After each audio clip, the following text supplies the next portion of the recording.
Good afternoon, good morning, good evening, depending on from which part of the world you're joining us for this inaugural session of our third conference that we are very proud to be organizing in association with the IEEE, UK and Ireland. We are very thankful for their eternal support in helping us to provide such unique platforms that provide an opportunity for researchers from academia as well as industry to get together. Research and innovation is the driving force, and we are so happy that we have received over 400 papers which talk about very breakthrough kind of insights in the area of intelligent engineering and management, including hopefully some good solutions for the ongoing COVID-19, for solar energy, for sustainability, for other technological innovations that are so important in the world today. And that has been the vision of our respected founder, president, and chancellors, and all the young minds, the students who are listening here today will be enthralled by the words of wisdom that all these entrepreneurs, corporate professionals, and exceptional panelists that we have during the inaugural session today. But to give the opening remarks and the theme of the conference, I have the honor and the privilege of inviting the chair and the founder of this conference, Professor Dr. Gurinder Singh, who is a Group Vice Chancellor of Amity Universities and Institutions worldwide and has been a very nodal member of the Amity family since its very beginning. Over to you, sir. Thank you, Professor Bhavna Kumar. Lord Remy Ranger, who has joined us from the House of Lords, the UK Parliament. We are really privileged to have your presence. Professor Mike Hinchy, our great friend and a world-renowned scientist who has not only worked in NASA, but has been the past chair of IEEE of UK, Ireland. And when Professor Bhavna was showing the first conference, I was remembering that it was Professor Mike Hinchy who brought the first University of India to London to organize this mega event. Look, Professor Mike Hinchy, the seeds which you have sown along with Amity to hold first IEEE conference of any Indian university, rather I would say any Asian university in London, Now it has become an annual event, and we are so proud that we are organizing it for the third time. Thank you so much for helping us. Professor Mark, the Vice Chancellor of the University of Southampton, with whom we are developing a very close partnership. Thank you so much for joining us. Dr. Kamal, the Vice Chancellor of American International University of Bangladesh, and the whole world knows the kind of academic innovations you have brought in the not only in Bangladesh but throughout the world. Professor Nigel Wright, the Deputy Vice Chancellor of Research of Nottingham Trent University, with whom we enjoy a very close relationship. Ms. Harjeet Kaur Joshi, CMD of Shipping Corporation of India. And as I was discussing with you, that we feel so proud on the achievements and on the great work which Shipping Corporation of India is doing. Mr. Praveen, who is the Chief Technologist and Global Head of Wipro. And I feel so proud that before coming here, I was looking at how many students of ours are working in Wipro. And I was given to understand that somewhere about 592 students are working in Wipro. So thank you so much for supporting MET. And Mr. G.K. Mishra, our Group Vice President of Sapient. Again, Sapient is a company with whom we enjoy not only close association, but we work on a number of projects together. I want to specifically also welcome our alumni, Mr. Abhinav Durhan, right? So who has graduated from York after studying from India. And we know the kind of wonderful work you are doing in Canada now. Of course, the co-chair, Professor Bhavna Kumar, who has been so ably helping in organizing this event. And my special appreciation to Dr. Naina Chaudhary. And why I'm saying special appreciation, there are very few professionals in the world who will sacrifice their personal life and will work for the organization. When I am speaking from here, I normally don't talk about the personal life, but Dr. Naina Chaudhary lost her husband last week. But she is still here to organize this event, right? So the Dr. Naina Chaudhary, people like you are the one who always give the benchmark to the professionals that how you should work. But Dr. Naina Chaudhary, the entire MET family, the entire world is with you. And we pray to God that your husband gets the ultimate peace. And I'm sure that wherever he is happy to see you working so hard. I can also see Mr. Gaurav Bhatnagar, Mr. Marut Bish, Prateek Chaturvedi, and number of people, including Ms. Chavi, Kanish, Manoj, Hardeep, Surbhi, Santosh, uh, Shubhi, Vinay, all of them. I think that they have done a great job. So my compliments to all of you organizing a third conference with the UK chapter of IEEE was not an easy task. And we have been organizing it, Lord Remy Ranger, every year in London. And we thought that maybe that we will take your blessings personally when we will organize it. Last time when we organized it, it was with University College London. And we had cocktails at Radisson. And it was a grand event, as you can see that Bhavna ji was showing some pictures and videos. But maybe next year, we will surely come again to London. And the fourth conference, I promise you that we will be organizing with our global friends there in UK. But great to see that everyone has put a lot of energy. Today, the world is facing a lot of challenges. When I'm speaking to you, just 2 minutes back, I was talking to one of our colleagues, Dr. Kavita Thaplyal, who normally is a master of ceremony for such events. But today, her husband is struggling with COVID cases and she was not getting a bed in the hospital. And I was thinking, and just 2 hours back, I was struggling to get another patient, a very dear colleague of ours, admitted in one of the hospitals in Greater Noida. And in the morning, there was a tussle how we should get few of our colleagues vaccinated. Few of them, they needed oxygen cylinders. So I think that daily in the morning till evening, almost 30 to 40% of our time we spend is looking at that how we can help people in India and globally. And to my mind, I think that technology has to play a very important role in the times to come. And intelligent engineering is must to to make this human challenges, to make us understand that how we can meet these human challenges. Like today, when I am speaking from here, I can see that how difficult it is for some of us to even breathe. Today, when I'm speaking from here, I can see that money can't buy everything. Few of our friends who are at a very, very strategic positions, who are doing really well, they have not been able to get even the oxygen at any price they want to pay, but money can't buy your health. So I think these are the points which we thought that maybe that when we talk about intelligent engineering, when we talk about the management challenges, we will also talk about sustainability. We will also talk about that how we should be able to serve the human mankind, and why these things have happened, and what are the remedies which are in front of us, and how we can address these challenges. With these words, I once again I appreciate all the researchers. I was given to understand that there were about 439 papers which came to us from international universities, including some of the top universities of US, some of the greatest universities of UK, New Zealand, Australia, Singapore, and from other parts of the world. And quite a few of them, they are presenting it virtually. We welcome all the researchers.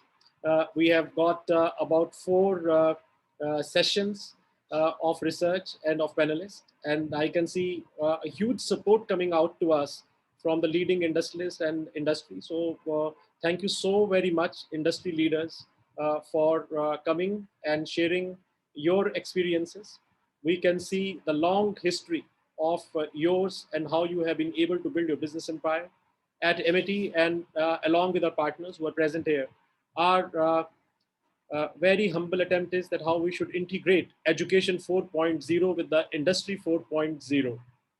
And I think that this is what we are trying to do by organizing such events which are research driven, but then also we should take back that how this research should be able to practice, or should be able to implement in the industry. So good to see Shipping Corporation of India, Wipro, uh, uh, Sapient. We can see in some of the sessions Infosys coming up, speakers from Reliance, speakers from some of the other leading institutions, including TCS, Tata Motors, including ICICI Bank, Axis Bank, from Deutsche Bank. Right? So I think that it involving industry is very, very important, because at the end of the day, whatever academicians are producing, whatever the universities are producing, it is for the industry. Good to see our alumni doing well and joining us from Canada and from US and from other parts of the world. So, Abhinav, we feel so proud on you and for the good work you are doing. And I was given to understand that you are doing great job in Canada. So keep on doing wonderful work. And we always say that MIT is as good as our alumni and colleagues, they make it. So on behalf of our founder, Dr. Chauhan, and on behalf of our Chancellor, Dr. Atul Chauhan, and on behalf of all 11 Vice Chancellors, as you know that we have got 11 universities, and we are the only educational group of India which has got 11 universities in India and 17 foreign campuses abroad, and about presence in 43 African countries virtually. On behalf of our all Director Generals, Deans, VPs, I once again welcome you. And my all appreciation for the team from Noida and Greater Noida, especially our Vice President Chaudhary ji, Brigadier Dhyani, Jassi ji, who have worked very hard, along with Dr. Naina, to support her in organizing this event. I can see Dr. Lumi Vasu, if you can on your camera, Dr. Lumi. Dr. Lumi Vaisu is the director of our MIT University in London. And whenever I speak, I become emotional because she was amongst the very few of our friends who joined MIT right from the very beginning. I remember Dr. Lumi, the first day when you joined MIT, there were hardly any students at that time, but you and Dr. Peter Taylor at that time, you did wonderful job in strengthening our campus. And today we have got MIT University in London. So a very warm welcome to you also. And On your behalf and on behalf of everyone, as a Group Vice Chancellor, I once again welcome our very distinguished audience, and thank you everyone for helping us in organizing this third international event, which is truly global. Thank you very much. Thank you, sir, for the opening remarks. Indeed, when we started off with IEEE, this journey is one which is full of fruits, and I'm sure it is a long journey that we will take together. So once again, we welcome everyone who has joined in for the third International Conference on Intelligent Engineering and Management, ICIEM 2021, IEEE UK and Ireland section. We will begin with our keynote address. And before I request Lord Rami Ranger to speak, may I quickly introduce him to our audience today. Lord Rami Ranger is House of Lords UK Parliament and the chairman of Sunmark Limited and Sea Air and Landing Forwarding Limited, two of Britain's fastest growing companies. Both of his companies have received prestigious awards from Her Majesty the Queen, the Queen's Award for Export Achievement 1999, and the Queen's Award for Enterprise in International Trade for an unprecedented fifth consecutive years, 2009 to 2013. No other company in Britain has received this accolade to date, and in the process, his company has set a new British business record. Lord Rami Ranger has been awarded 2 honorary doctorates, with the most recent one a Doctor of Letters from University of West London in July 2016, which is regarded in the UK as being a higher doctorate. His first was awarded by Preston University, USA, for his contribution to businesses. He has founded many numerous forums which he is actively leading. His mantra is, all one needs is self-respect, work ethics, commitment, and empathy for others to succeed. It is our honor, Lord Rami Ranger, that you are here with us today. Over to you, sir. Thank you, Mr. Bhatnagar, for this wonderful introduction. Before I begin, I would like to send my condolences to all those people who have lost their lives due to this horrible pandemic blighting the world, most recently India with vengeance. So my sympathies are with all those suffering, and we pray for their speedy, full recovery, and may this pandemic be over very soon so that we can start our normal lives once again. So it's my great honor to join you this morning and to share my life journey with you. And I begin with thanking Dr. Gurinder Singh, Professor Dr. Gurinder Singh, Group Vice Chancellor, Amity University, for inviting me to share my life journey with you. I salute Dr. Ashok Chauhanji for his vision and commitment to further the cause of education in the world. He is ably supported by Chancellor Atul Chauhan and Vice Chancellor Balwinder Shukla in his endeavor, and of course, by the Group VC Gurinder Singh. A great team produces excellent results, and they are in front of us today. Such rapid success and such growth in university campuses speaks volumes about the value upon which Amity has based itself. It is all about the value system which distinguishes people from one to another. And I will explain to you a little later on how values play a very important role in the development of human character and human achievement. I'm invited to share my life journey as people learn from others' experience, because we cannot learn everything from our own personal experiences. As you know, my father was assassinated before my birth. I'm a posthumous child who was born 2 months after the assassination of my father, who was a visionary who could foretell the consequences of religious disharmony and warned the then Muslim leader not to cut and run. But unfortunately, he was assassinated while he was trying to save some student of DAV school Multan who had taken out a peaceful procession against the division of India but got caught in communal riot. My father, being a community leader, went to save them. He managed to save the student, but he lost his own life for Hindu-Muslim unity in India. So my life began age 20 days or 1 month old in a refugee camp in India without father, but with a remarkable mother who worked very hard as a teacher. Her motto was, "We will never give up, we will never give in, no matter what life might have thrown at us."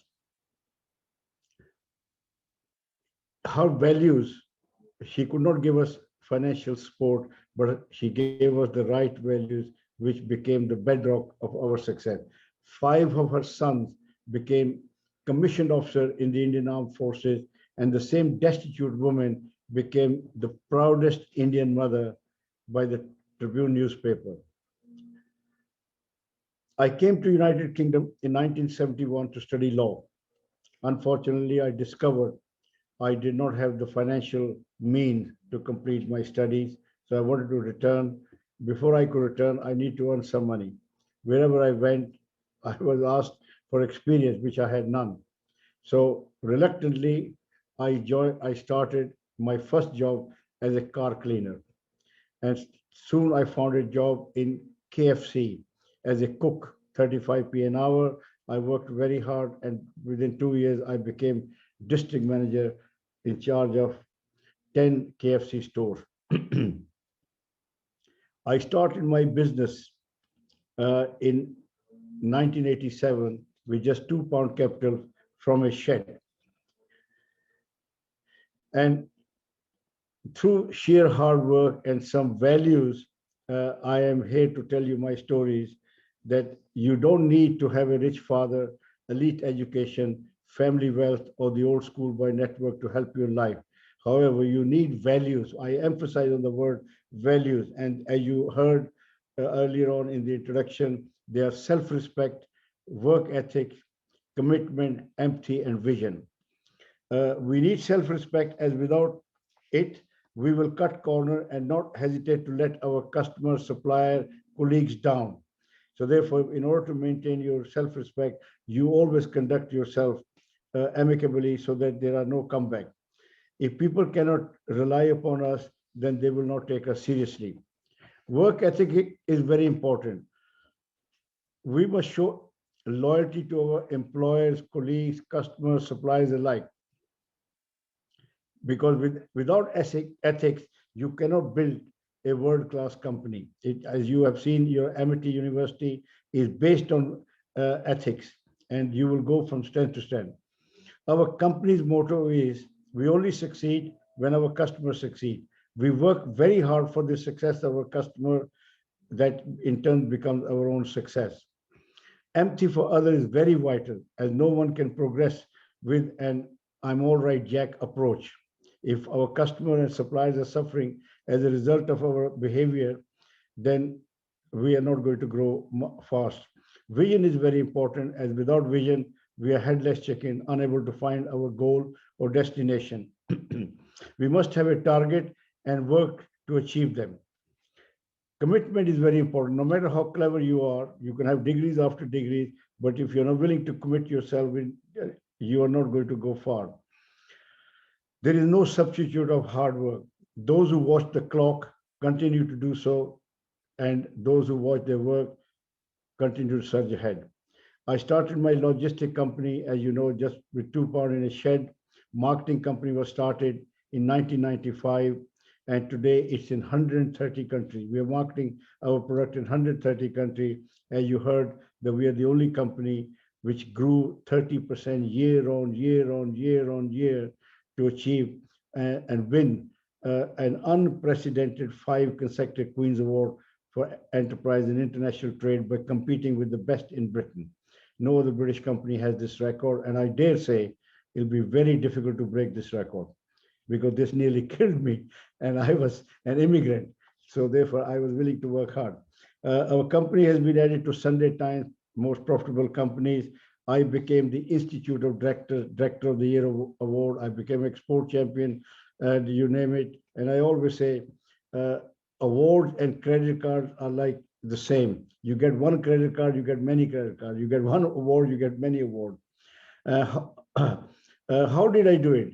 Simply by understanding your subject in depth. And I'm glad some students are watching, and this is a very important lesson to your student, that you have to go deep into whatever you want to do. And you have to, because I always give example of two medical students. They go to same university, they study same length of time, get same certificate. One ends up in a prestigious clinic and the other in an ordinary clinic. And the difference is very simple. The one in a prestigious clinic is very conscious about his respect. He will take time to analyze his patient, and he will have further time to find the right way to diagnose or to treat that patient. But the man in the ordinary clinic, doctor, is not worried about his reputation. He is in a constant rush and he is cutting corner. He's just not giving the best to the patient. So there you are. You have to be the best among the rest if you want to shine. Mediocrity will get you by, but you will not shine. If you want to shine, then you have to do something more than the guy next door. As in business, we have to compete. When we stop competing, we become history. So competition is a part of life. Excellence endures long after everything else is forgotten. If I was to ask anyone how much you paid for your dress, you will not remember, but you will remember the quality. So therefore, it's very important that you always strive to do the best for your own self-respect, that you want to be respected. And many of you will start your career working for other people. And my advice to you is, use your skills, your potential to test your ability when you're working for somebody. You're not working to please them. You're working to bring your own confidence out and your own skills out. And that way you will realize your true potential.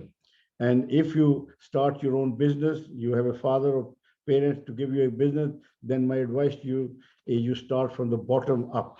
That way you will know what is at the bottom, rather than you'll be on the top without realizing what makes this company grow or succeed. Yeah. So therefore, it is very simple in life to be successful. It's all about our attitude. We have to have a positive attitude. We have to be conscious. Our attitude toward our superior should not be that of an opposition leader. We are there to take pressure off them rather than induce pressure into them. And our attitude toward our juniors should be that we have to train them. We have to make them realize, make them understand the rationale behind our instruction. We're not expecting them to be a typewriter. So therefore, it's a very, very important that we have a positive attitude. Even if the situation is negative, you remain positive. By being negative, you're only going to produce negative results. And also, my request is that you mix with the right kind of people. You know, there's a proverb, you're judged by the company you keep. So if you mix with the right people, you will learn a great deal from them.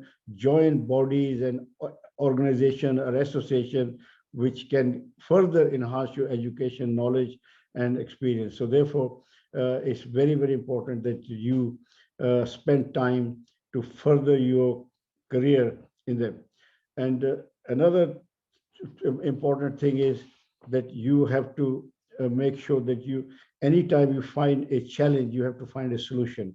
If you don't find a solution, you will be stuck where you are. For example, I started with £2 capital, so I had to grow my company. You know, in order to grow your company, you either have to merge, acquire, or build a strategic alliance.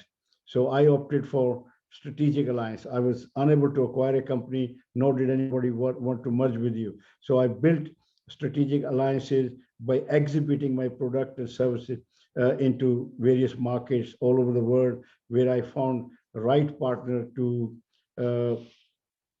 join hand with them. They say when you share your profit, you share your work, but you double your strength. So my life has been based on collaboration and cooperation, exactly like Amity is doing. because by collaborating and cooperating with other people similar, you become a global force as you are becoming. So therefore, bottom line is the hidden talent is no talent. If you have a talent, you must go and tell the world what product, what services you have, what benefit you can bring to the table, and always remain an asset. Even if you're not an asset, the day you become a liability to your parents, they will throw you out. If you become a liability to your employer, your company, your office, or wherever, you will not go far. So always consciously become an asset. And I always give example, the difference between successful and failure is very little. A successful person will benefit others so that he is respected, but the failure expects it's his divine right to be respected. So he doesn't make the effort. And so finally, before I conclude, I would like to thank my adopted country, Great Britain, because of the sense of tolerance and fair play of the British people. I am here to speak to you as an ordinary immigrant who arrived with very little, nothing, in fact, nothing. And now I'm in the House of Lords, sitting with the cream de la cream of the British hierarchy. So that just shows that we must never discriminate against people on the basis of their race, religion, or gender, because you can easily turn asset into liability for yourself and end up supporting them. So therefore, in Britain, we have laws. I'm pleased that in India also there are laws against discrimination. Discrimination is so bad that it does not harm the person, but it harms the country as a whole. So on that note, I will give you my final analogy that the approach to business should not be like that of a hunter who goes for a quick kill. Instead, it should be like a farmer who works over the year for a bumper crop. So there are no shortcuts to success. You have to work hard and you have to do more than the guy next door. On that note, I wish each and every one of you a very successful and future endeavor, and you must try to do your best. And in the word of my late mother, efforts are in our hands, rewards are in the hand of God. So whatever you do, leave it to Almighty to recognize your effort and reward you accordingly. And I thank you very much for listening to me and giving me this opportunity to share my life journey with you. Thank you very much. Thank you very much, sir, for your enlightening thoughts. What an inspirational journey you have shared with us. There is so much to learn from these words of wisdom for a happy life. Indeed, values are like fingerprints. Nobody's are the same, but you leave them all over wherever you go and whatever you do. With this, we go further, and it is now my proud privilege to invite Professor Mike Hinchy for his special address. Professor Mike Hinchy is the Director Lero, the Irish Software Engineering Research Center, and also he is the past chair of IEEE, the UK and Ireland section. May I please invite Professor Mike to take over. Welcome, sir. Thank you very much. Good morning, everybody. Good afternoon, good evening, depending on where you are in the world. I'm in Ireland right now, so it's just after 11:30 in the UK and Ireland. Firstly, my condolences to everybody who's lost close family and friends and who's suffering. We are reading about how difficult things are in India and indeed in Bangladesh at the moment. Things are improving here in the UK and Ireland, but slowly. 2 years ago, as you already heard, we had the great privilege to support Professor Singh and Professor Kumar and others in running the first IEEE conference in London, hosted and run by an Indian university, and indeed we believe the first time by an Asian university. And that was a great privilege to have. We're always delighted to work with our dear friends from Amity and to meet them both in India and in London. It's a great pity that we couldn't have this event in London this year, but hopefully we will next year. Of course, we realize how independent we have become on IT this year for everything from travel, which we're finding so difficult at the moment. And of course, once again, space has become a focus for us for a great endeavor to bring the world together. And we see great advances in the last few years and is particularly in the last few weeks and months, with a number of countries, including India, having plans to go to the moon and onto Mars. And of course, in the last few weeks alone, we've seen the great results with the Perseverance robot and the Ingenuity helicopter in the last couple of weeks that have been producing wonderful results and sending us back fantastic photographs from yet another wonderful expedition to Mars. We're used to seeing IT being used in all sorts of manufacturing, and Industry 4.0 is already with us. We see it in power generation and of course in telecommunications. And unfortunately this year we see it being used so much in healthcare, both in diagnosis and in treatment, but also in tracking and tracing, which has become so important. And the simple device that we keep in our pockets has done so much in enabling us to be able to identify hotspots and places where technology is going to be needed for treatment. We've also been using IT for all sorts of transactions, enabling us to keep moving with industry during this very difficult year, enabling us to perform transactions online, to be able to do our basic shopping online. But of course, with the advent of all of this, technology has become the opportunity for difficulties and for crime. And we have seen this in a number of locations. You may remember in the middle of last year, there were hacks on Twitter where well-known politicians and actors' accounts were hacked and messages were sent out asking people to send Bitcoin and they'd get twice as much back. The scary thing here is that these were hacks into these accounts. They weren't just fake postings. And of course, we rely on the fact that the people who were naive enough to be tricked by this probably didn't know how to send Bitcoin. So luckily there was not too much damage done, but I'm sure there was some. So we've actually come into a world where we live in what I like to call a cyber physical social system. Cyber because it's dependent on software, physical because we interconnect absolutely everything from hospitals and healthcare to ambulances to cars on intelligent highways. And it's a social system because we give so much information about ourselves, about our health, about our well-being, about where we are and what we're doing, what we're buying, what our interests are. And we're giving this to our friends for very good reason, and to other people, perhaps not realizing that they're going to use this to turn it into a business, to make money from us, which is fair enough because they give us free apps and they give us free services. But in many cases, there are people trying to exploit us and exploit this information. The United Nations has identified 169 different activities that it wants to do to improve our world. And it has set itself 17 goals. It has grouped these 169 activities into 17 goals that it aims to achieve by the end of 2030. It has identified something it calls the Sdg Pulse. That is a number of activities that it highlights each July that will be the focus for the next year. So last July, it set itself zero hunger, decent working conditions, reduced inequalities, peace and justice, etc. And it aims to achieve all of these, all 17 of the goals, all 169 different activities by the end of 2030. As I say, it highlights each July a number of goals, typically 7, that it will focus on for the next year. Believe it or not, it did not focus on good health and well-being last year because although it was released in July 2020, these were planned for months in advance. But what the United Nations does say about good health is that we need to use technology, we need to sustainably monitor health via emerging technologies. We need to be able to remotely contact people, diagnose people who need treatment, and give them that treatment remotely.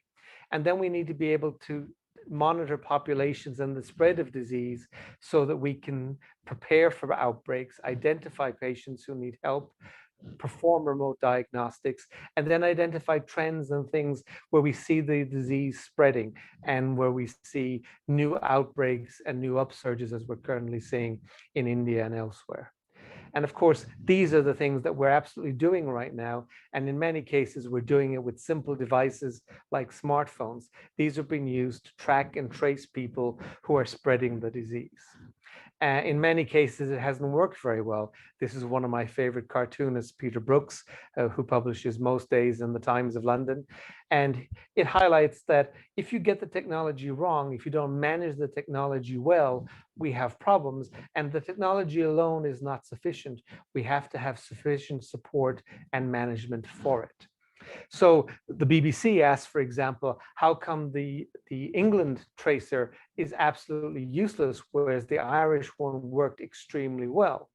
Well, the Irish Times explains that because within 24 hours of a trace and tracker being available, this app was downloaded by 23% of the population.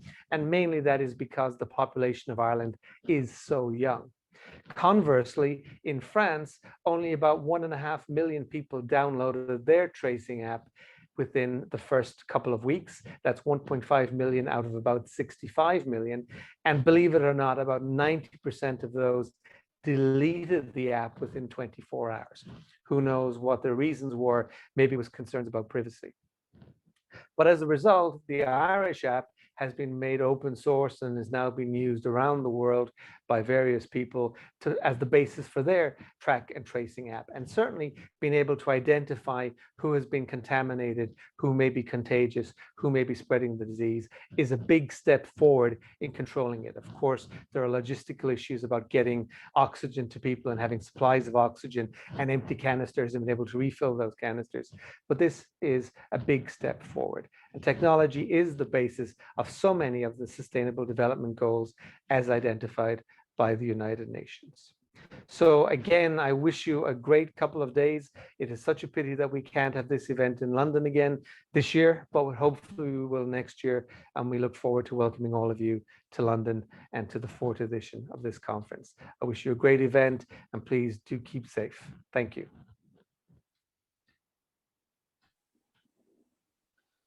Thank you, Professor Mike Henchy. You have always supported Amity and its endeavors in conferences across the world, and we are delighted to have you as representing us in each of these conferences. Before we start the panel discussion, we would quickly felicitate our keynote speaker, Professor Lord Rami Ranger. May I request Professor Dr. Gurinder Singh Sir to please do the honors? I will quickly. So in the International Conference in London on Intelligent Engineering and Management, ICIEM 2021, it is our honor to confer upon the Certificate of Appreciation for promoting Indo-UK bilateral relations upon Lord Rami Ranger. So it is indeed our honor that you could spare some time and be a part of this conference, and you have always supported Amity in all its endeavors in the UK. We will now begin with our panel discussion. Charles Darwin once said, "It's not the strongest of the species that survives, nor the most intelligent that survives. It is one that is the most adaptable to change that survives." I'm not too sure when he said that, but I am sure that he said that long, long ago. And it is truest in its essence with this pandemic that we are dealing with the world that it is dealing with. Not only that, for the companies, the digital transformation is the key. And with this theme, we would be starting our panel discussion today, Transforming Technologies for Sustainability. We have seen the growth of many, many disruptive technologies before the pandemic and during the ongoing pandemic, which has helped the humanity. And I think the corporates are knowing how important the technological transformation is to succeed in the future. We have luminaries with us who are a part of this panel. May I request Bharat to quickly introduce our panelists today? Thank you very much, Gaurav. Indeed, very well said that, the only way to discover the possible is to go beyond the impossible. So with us, we have people from the industry who have learned the art of mastering the possible, and they have worked immensely in the field of technology. And ladies and gentlemen, it is my proud privilege to introduce to you our key panelists for today. We have with us Professor Mark E. Smith, who is the Vice Chancellor at the University of Southampton. Professor Smith is the president of Southampton University. He has published more than 380 research papers and holds a number of external positions and appointments, which include the Higher Education for Statistics Agency, the UKRI EPSRC's Council, and the Higher Education of Funding Councils of it. It is a proud privilege to have you with us, sir. We welcome you. Thank you. We are also joined by Dr. Carmen Z. Lamagna. She is the Vice Chancellor of the American International University in Bangladesh.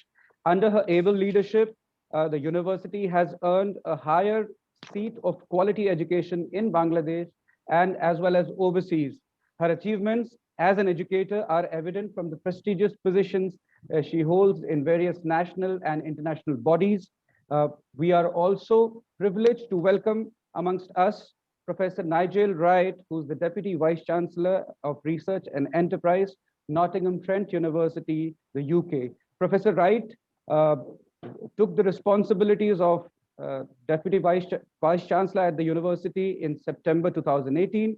He currently provides strategic leadership for the areas of research, innovation, and entrepreneurial efforts and philanthropy. He has also published 120 plus papers in several peer-reviewed journals and conferences, and he has been awarded the Harold Schumacher Award of the IAHR for the best journal and paper in the period of 2007 and 9. With this, I would request my co-host, Mr. Gaurav Bhatnagar, to introduce the rest of the panelists to you, and we welcome you on behalf of the Amity Education Group. Thank you, Marut. We have with us Srimati Harjeet Kaur Joshi, who is the Chairman and Managing Director, Shipping Corporation of India Limited. She is a self-propeller and an agile and pragmatic leader, having an eye for identifying talent and conviction in her goals. She considers human resources as integral assets of an organization. A team builder and performance-driven, she is known for her excellence in constituting effective task forces from a diverse mix of manpower which deliver the desired outcomes. Her strategic vision, accompanied with aptitude for risk-taking, tough-mindedness, and unwavering focus, has led company to beat the odds and excel, notwithstanding the adversities, including the pandemic disruption. She is a passionate leader with high standards of work ethics. She has sailed across, sustaining through the uncertain times and continually performing previous standards of excellence. She has received many awards during her tenure and is ably leading the Shipping Corporation of India. We welcome you, Ms. Harjeet Kaur Joshi, today for this conference. We also have with us Mr. Praveen Hungun, Chief Technologist and Global Head Technovation Center, Wipro Limited. Mr. Praveen is a passionate technologist and innovation leader with 3 decades of experience in the industry, focused on driving digital transformation in today's rapidly evolving disruptive world. Praveen has played a major role in developing thought leadership, POVs, and solutions across industries at the convergence of emerging technologies, industry processes, and consumer behavior. Mr. Praveen enjoys public speaking and has been a keynote speaker and panelist in many international conferences. We welcome you, Mr. Praveen, to this conference. We also have with us Mr. G.K. Mishra, Group Vice President at Publicis Sapient. Mr. Mishra is a dynamic and passionate global business leader with rich experience in digital business transformation, establishing strategic capabilities for global delivery models, consulting for many of the Fortune 500 companies in retail, telecom, and utilities domains, and growing global client relationships and teams. He is a winner of Sapiens Founders Award and Best of the Best Leader Awards from Boots UK. We welcome you, Mr. Mishra, for this panel discussion in this conference today. We will begin our panel discussion, and the theme would be to introduce or to talk about the topic transforming technologies for sustainabilities for 2 to 3 minutes by each of the speakers. And may I request Professor Smith to say a few words about the theme of how he thinks that the digital transformation is actually transforming the economies of the world and the countries as a whole. Over to you, sir. Okay, hello to everyone out there. Can I start by saying, Chancellor, Vice Chancellor, and other colleagues, it's a great honor to be invited to give this presentation today. So thank you very much for that, particularly as it's with a partner at Southampton in Amity that we're looking to develop a close and very deep relation. So thank you for the chance to speak to you. The other thing I should say is here in the UK, we obviously are following very closely and our deep sympathy and condolences to all colleagues in India who are affected by the catastrophic effects of the pandemic, and anything that we can do to support, please ask. So the question, I'm not going to offer any answers, so I hope I don't disappoint colleagues in the audience, but I am going to reflect on the way I think this pandemic, which has now been with us for just over a year, has caused us to think about the way technology, and I'm particularly going to answer the question in the context of universities, has caused us to think about our business model, and in particular the impact that that thinking is doing on the way that universities and organizations in general are thinking about their impact on sustainability. Because obviously before COVID, sustainability was one of the top items on any major organization's agenda. And for universities, if you ask students what do they care about, clearly they care about their education, but they want to be part of institutions that hold the right values, whether that be, as you heard from Lord Ranger very eloquently, about inclusiveness and all those types of things, but also how we care about our planet. And of course, sustainability is one of those key issues. So what have we learned in the last 12 months or so? Well, we have learned that the conventional way that many of us deliver education, although it was changing quite slowly.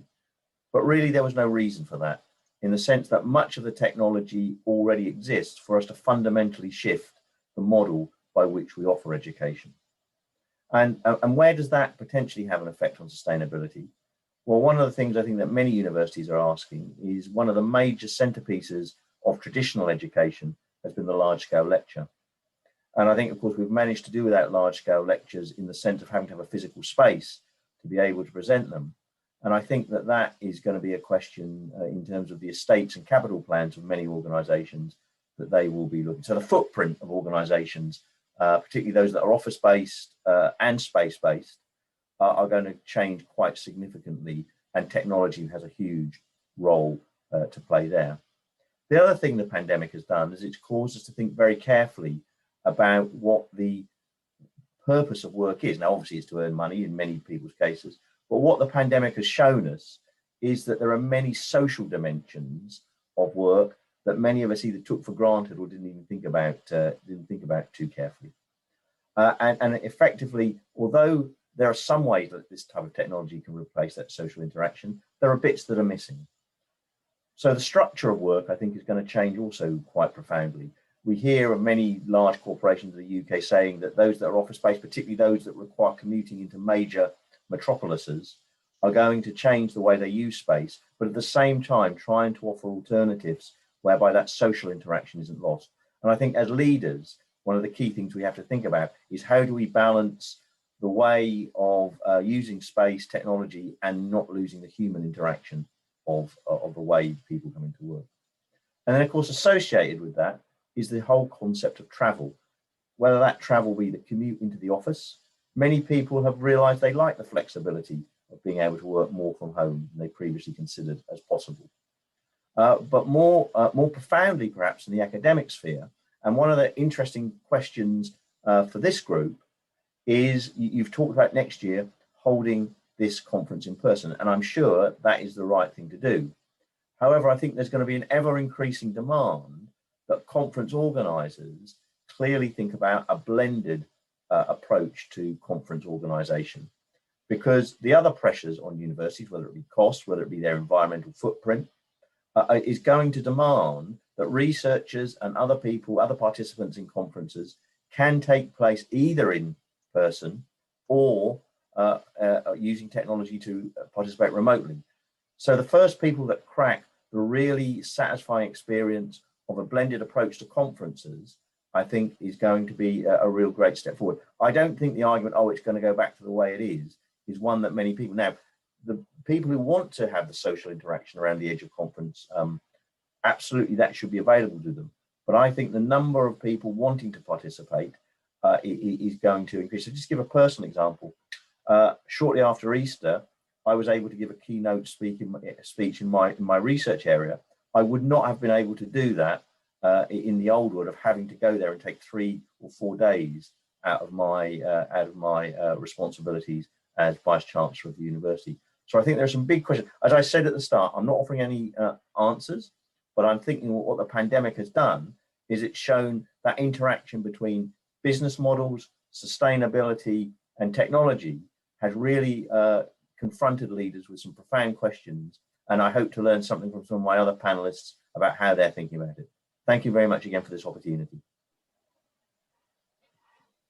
Thank you, Professor Smith. Yes, very rightly you pointed out that yes, social interaction is something that we all miss, was the order of the day, but the digital has transformed the way we interact with each other. It has brought the world closer and closer, and also has brought many, many benefits along with it. May I now request Dr. Carmen Lamagna to please speak for 2 to 3 minutes on the topic of transforming technologies for sustainability. Over to you, ma'am.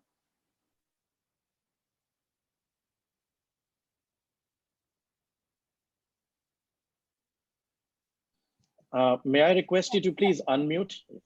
Should I go on with my presentation, Gaurav? Please go ahead. Okay. Oh, should I, or I have to wait? Just a second. Please go ahead. You can also, sure. Yeah. I can share my screen, right? Yeah. Yes, okay. You can share yours. Okay. Good afternoon, good evening, good morning, and it is wonderful to be able to connect with everyone here today. Even being socially distanced, we are intellectually engaged. As much as I wish we would be having this session in person, bringing such great minds together in these unprecedented times, the virtual space has become our new reality. It has shown us a great deal, the vulnerabilities in our world, the importance of sustainability in it, and of course, how technology is constantly transforming it.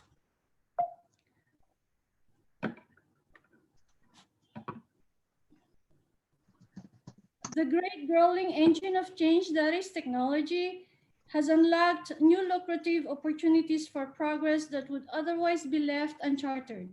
And the same holds true for the potential it has for resolving the complex problems of sustainability in the world. The technological revolution of Industry 4.0 that has brought about the likes of big data and cloud computing has enabled smart applications and integrated systems that not only make our lives easier, but also holds the potential to resolve complex problems of sustainable development. Technological advances today can not only streamline and automate processes, but also increase accessibility, ensure affordability, and improve efficacy in the pursuit of sustainable development for a better and brighter future.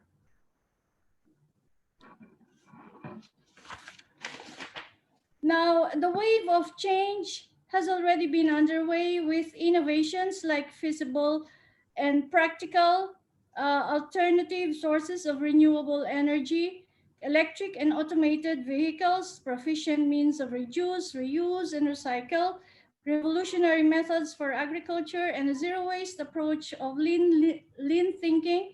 Technology has enabled us with a multifaceted approach towards sustainability.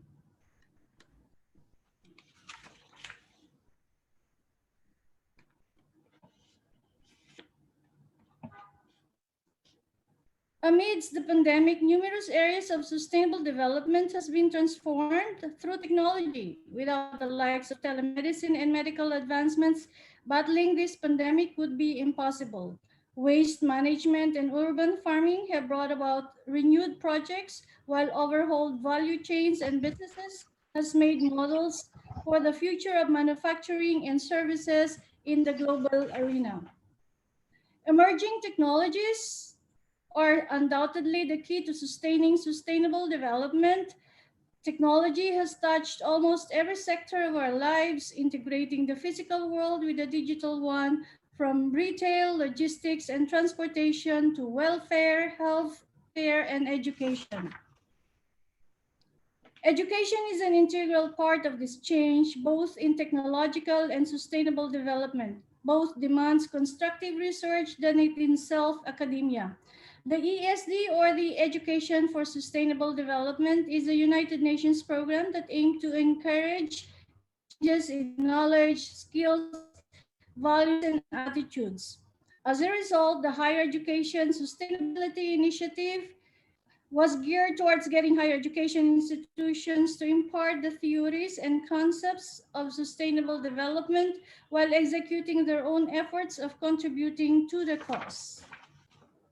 Now, with this onslaught of this pandemic, the sluggish pace of digital transformation in education as a service has been expedited unprecedentedly over the past year, catalyzed by the lockdown that imposed and expedited e-learning in Bangladesh. It has enforced academic institutions to redesign their business model altogether. Necessity, in our case, not only invented new ways of teaching and learning, but also evolved the apprehensive perception on technology and enforced us to embrace it. The efforts invested in developing a digital Bangladesh that worked towards improving accessibility and connectivity paid off during the pandemic. A shift in the orthodox perspectives on pedagogy and assessments have opened up for parents, teachers, and students. Today, the education service delivery has been altered in order to adapt to e-design that digitalizes course curriculum and content, streamlines the lecture delivery process, and automates assessment techniques in the virtual platforms adopted for education in Bangladesh.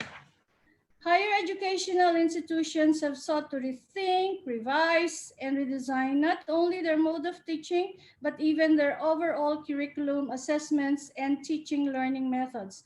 This pandemic has indeed been a catalyst for change that may have been taken years to bring about otherwise, especially here in Bangladesh. And of course, AIUB has long been a front runner in doing just that. Technology and sustainability have always held great significance in everything we do here in the university. Now, we have been established in 1994 with 4 academic programs under the Faculty of Engineering, Science and Technology, Business Administration, Faculty of Arts, and Social Sciences. Now, we have transformed from digital to virtual through our collaborative partner with Microsoft 365 for education from 2008. And in a span of 4 days, we have shifted virtually last year. And we shifted virtually from March 20, and we are more than a year still doing virtual classes. AIUB focuses and emphasizes on establishing a learner-centered approach to designing a holistic online learning experience with a strategic design that addresses a wide range of multifaceted courses across the spectrum. That effort is not restrained within the pandemic, but rather we aim to implement on a blended hybrid format well beyond the pandemic. Now, these are I have listed some examples of what AIUB is doing on sustainability when we, in research, in curriculum, in collaboration with other partners, again, these are just photos of the MOUs that we have signed. And of course, in extracurricular activities, we have listed down several of our efforts in sustainability.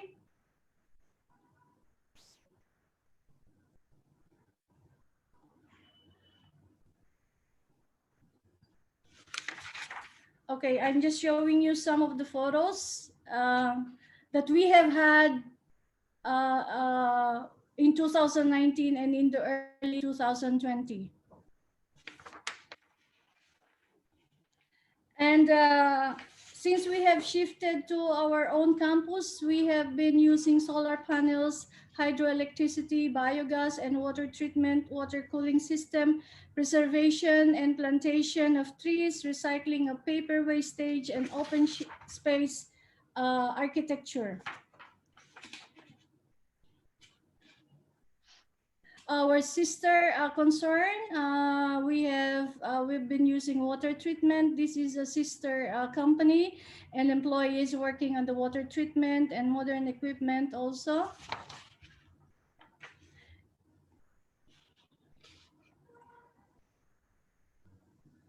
And this is our campus. It's we have waterways and fountains surrounded by greeneries to circulate fresh air and cool outdoor temperatures.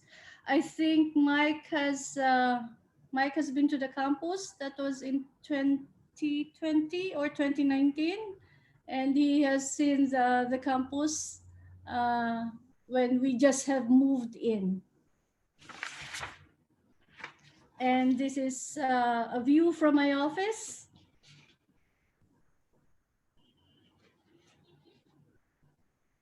AIUB believes that the option to pursue higher education should be open for all, free from barriers to entry, as well as free from restraints that hamper the continuation and completion of higher education, including financial limitations, remote locations, lack of infrastructure, amongst the number of reasons that education is yet to tap into the full potential of the nation.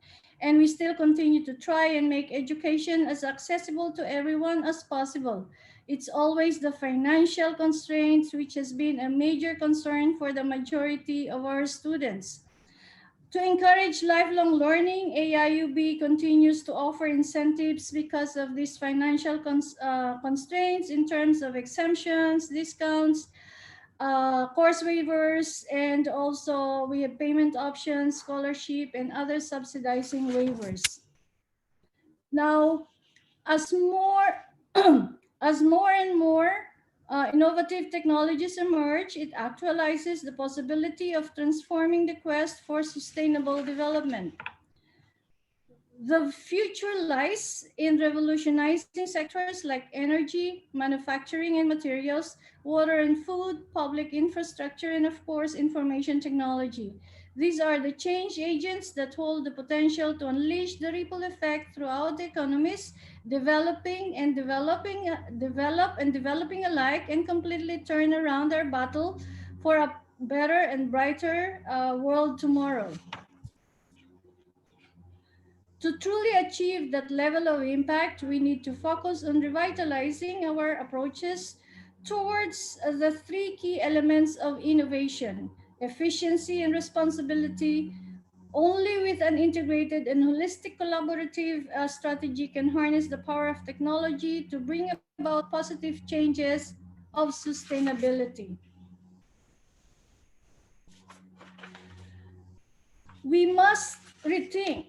As a conclusion, before I end, as a conclusion, we must rethink and redesign learning experiences to not just absorb, but rather bring about critical thinking and perseverance in implementing ideas and executing action. Real-life knowledge, skills, and attitude must be ingrained into not just curriculum, but beyond in the practices as well, so that when the very youth of our nation ventures into the world, they can transcend boundaries geographically, technologically, and of course, sustainably. So with this, I would like to thank Amity for inviting me, and I wish you success for all the papers. I mean, how many papers have you accepted? So good luck to that, and I hope to see you next year. I hope to have this conference next year. So thank you very much, and good day to all. Thank you, Dr. Garman. I think you very rightly put it that this pandemic has allowed us to rethink, revise, and redesign our strategies. And most importantly, it has completely redefined the ways of teaching and learning experience for the students, not only at the university level, but across the spectrum of education, right from K through 12 schools to higher education. May I now request Professor Nigel Wright to please speak for 2 to 3 minutes on the topic. Okay, thank you very much. And thank you very much for the invitation to be involved in this panel, which helps to further develop the relationship and the partnership between Nottingham Trent University and Amity University. So I'm pleased to be able to contribute some ideas to the discussion. And I'd also like to express sympathy to all those who've been impacted by the pandemic over the past year, and particularly to colleagues in India who are affected at the moment. At Nottingham Trent University, we have a strong focus on sustainability in terms of our research, but also very much in terms of our operations. And the city of Nottingham that we're based in has a very ambitious target to be a net zero carbon city by 2028. And we're working very closely with them to achieve that, looking at our own energy use, both in terms of our own operations, but the operations in our supply chain and the carbon emissions from the travel that we have in terms of getting to work and traveling internationally. And I'll come back to that briefly in a little while. We very much focus on the management of infrastructure and managing that infrastructure in a smart way. And I think in urban areas, there's a great role for technology to manage the different infrastructure systems, water, energy, transport, but to manage them in an integrated way, to gain benefits in terms of carbon reduction by using those different infrastructure systems in different ways at different times of the day and at different climatic weather conditions. So we're very interested in that, particularly working with the city authorities. And we've worked very closely with the city in terms of domestic heating, which in the United Kingdom is a significant contribution to our carbon emissions. And that's involved using artificial intelligence to manage the heating systems in domestic properties, but also looking at how we can retrofit the insulation of domestic properties. And in the initial project, we retrofitted 400 houses in the city. And not only has that reduced the carbon emissions from the heating of those buildings, but it's also reduced the fuel poverty for people living there and significantly increased their quality of life. And we now have a further project that we're working with them on, which is now going to move on to do several thousands and tens of thousands of properties in both the city and the county. Now, my own background is in research in civil engineering. And one thing I've learned very much from that is that whilst the technology and the science behind it is key to a lot of these responses to reducing carbon emissions, we also have to understand the societal context for that technology. And there are plenty of examples of really neat technology that has not been successful because it didn't take into account that societal context. And so we do need to understand behavior. And I'd like to make that point here that that's always something we need to consider. How do people behave at the moment? And how can we influence them to change that behavior where necessary in order to reduce carbon emissions and to adopt the technologies? And that can involve a change in lifestyle. And I think if you'd asked me 18 months ago, I'd say that was one of the significant challenges, changing people's attitudes to lifestyle.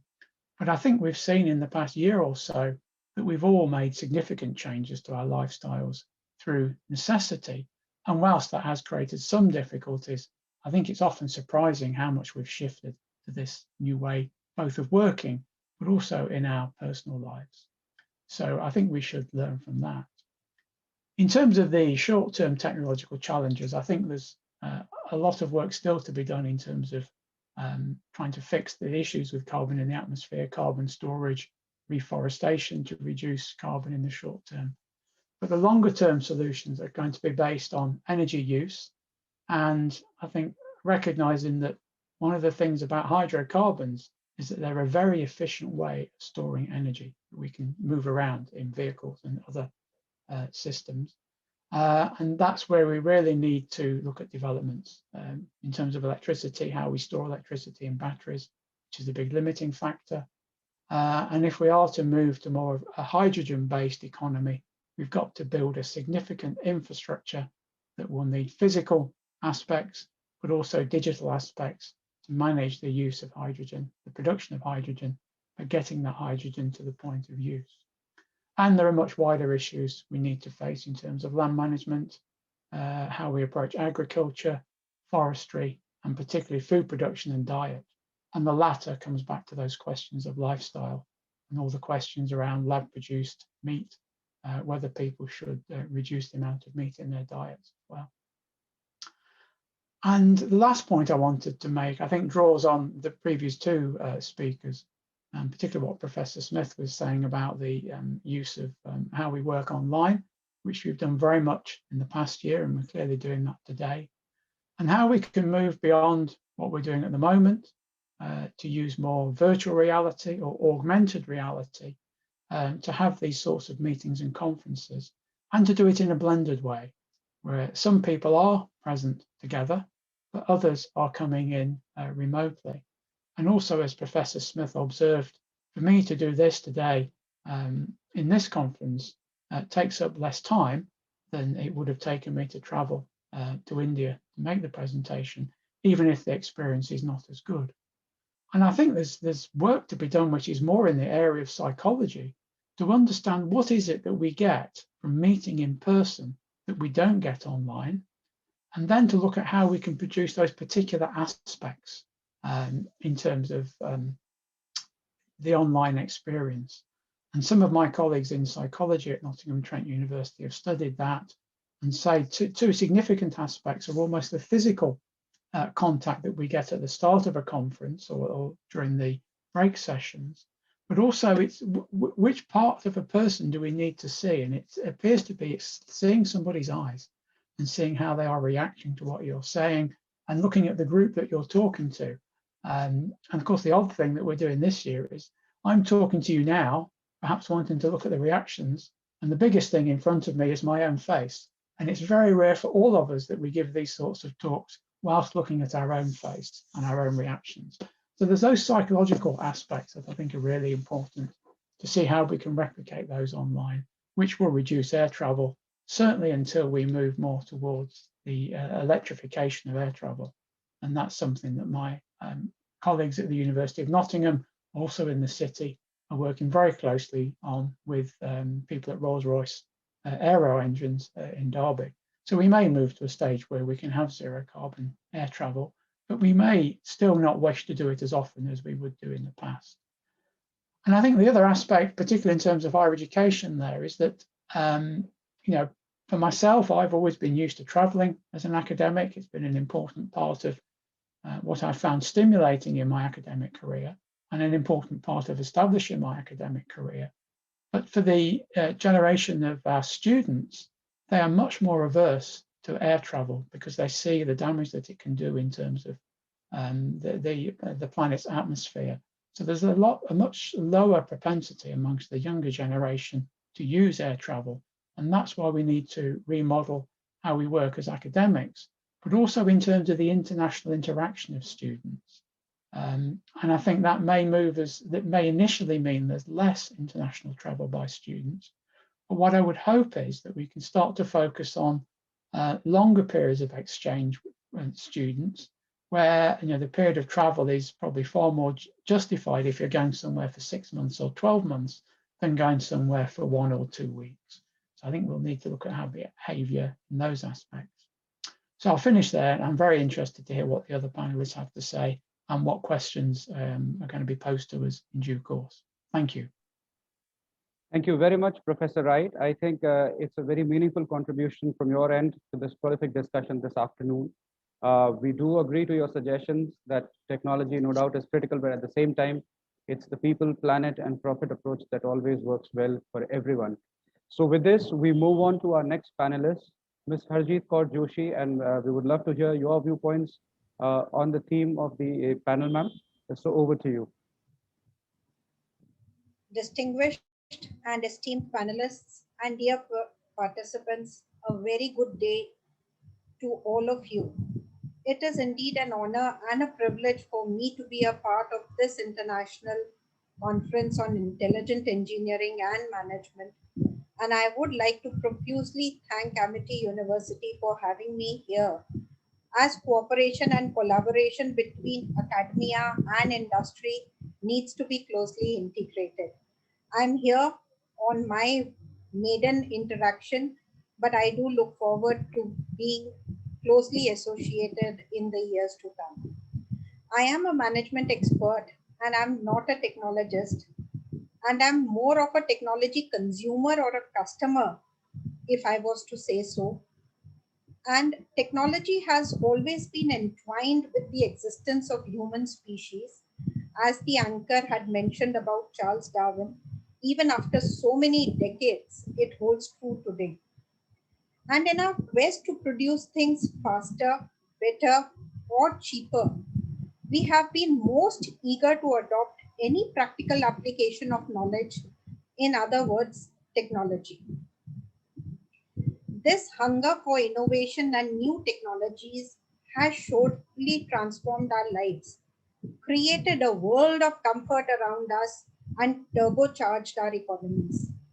But in the process, we fail to account for the impact of our technology and our lifestyle on the interconnected physical and biological systems that sustain the planet and in turn sustain human life. Truly, it was transforming technologies that helped sustain us, the human race, while the pandemic put an auto stop to preserve the biosphere and the ecological balance, which was hitherto being disbalanced.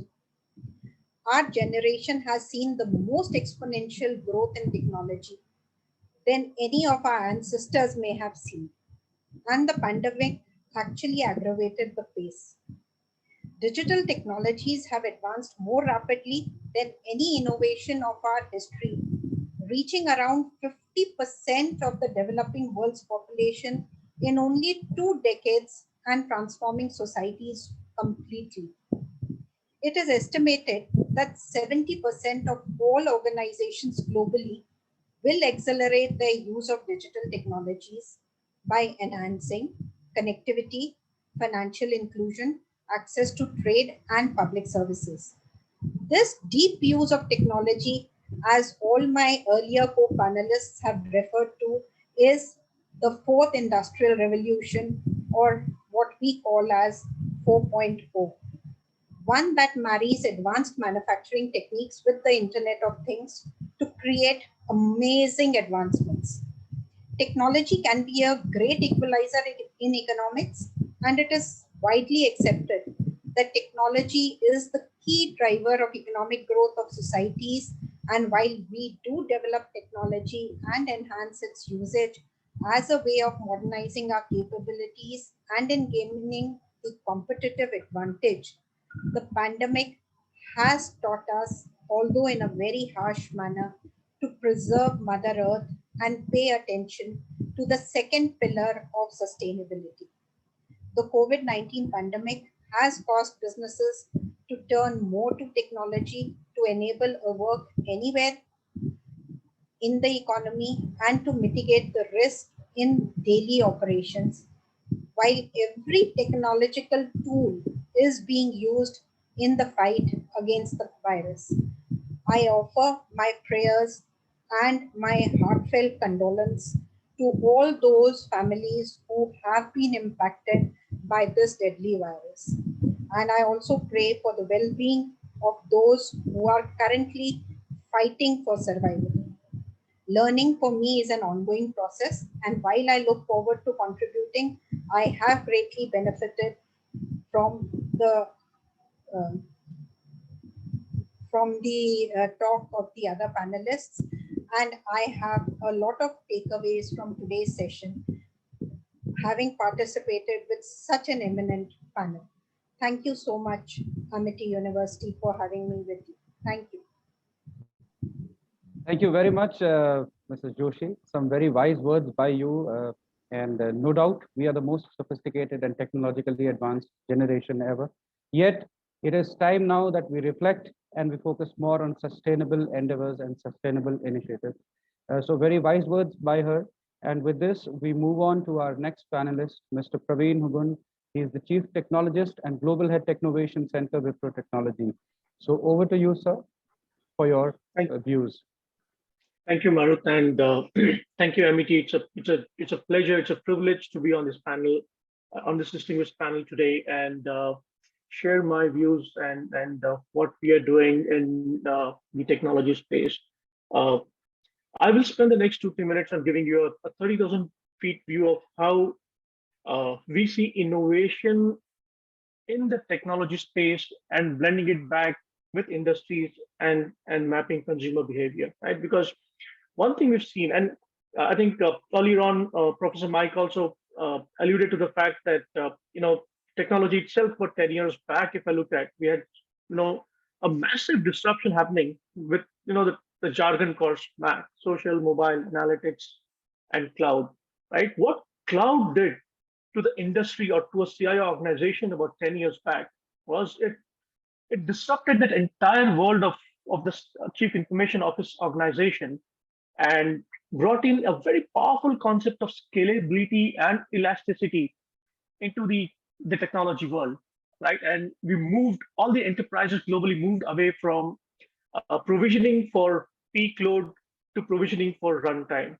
Efficiencies improved, server utilization moved from 40%, 50% at the most in the best case scenarios to today close to 70, 80%, right? And one of the primary foundations of sustainability is zero wastage. And what we saw then 10 years back, right? We're seeing that today, but we're seeing that in the business world, right? If I look at technologies in the business world today, talk of artificial intelligence, moving from applied AI to general intelligence to quantum AI. As we go into the panel, I'll talk a little bit more about it. As we look at things like augmented reality, virtual reality, mixed reality, we're able to compute experiences at the edge, right? And look at blockchain, where you digitize trust, look at digital twins, where you can actually go ahead and create a system of systems in the virtual world and allow you to simulate, to model environments, both physics, mathematics, process, operations, and be able to make corrections in the virtual world where you don't even start the project. And when you hit the ground with actual project execution, you're near perfect in terms of your design and in terms of your conceptual skills of what you want to do out there, right? And then there are quite a few of those. So the technology space itself is evolving and very, very fast. The second pillar I would want to talk very briefly about is the businesses and business models, right? Take any industry out there. Today, it is disrupting, right? If I take the whole question of do you need a physical bank is a big question mark today, right? I'm being a little extreme in my opinion right now, just to convey the message out here. But there are banks which operate with no physical infrastructure, right?